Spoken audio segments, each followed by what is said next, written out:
a second. But what the most important thing to understand in concealed carry is the lifestyle.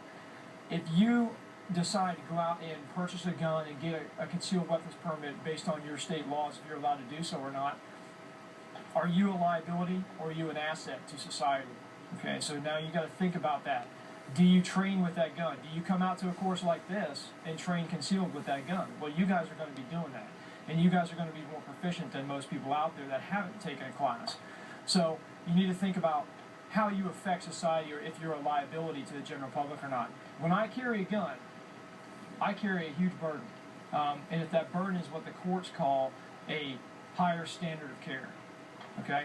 And that standard of higher care puts you in a category of person, and this is a big misconception out there that people have of you guys. If you decide to carry a concealed weapon, they look at you as a problem starter, when actually it's 180 degrees. We know that when we carry a handgun, that if I get it out into a fight, what could that fight possibly end with? Just a simple fisticuffs fight could end in what? Lethal force. So that tells me that I need to avoid all potential issues, confrontations. If you see somebody else fighting in a bar and you're carrying concealed, should you get involved? No, it's not your fight. Stay the hell out of it, especially if you're with your family.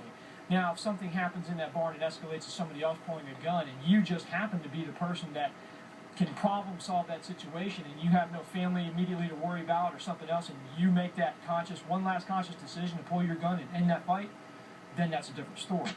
But up until that point, you must make every single effort to avoid all confrontation. And that's the lifestyle that we have to walk around with, knowing that this thing is always here.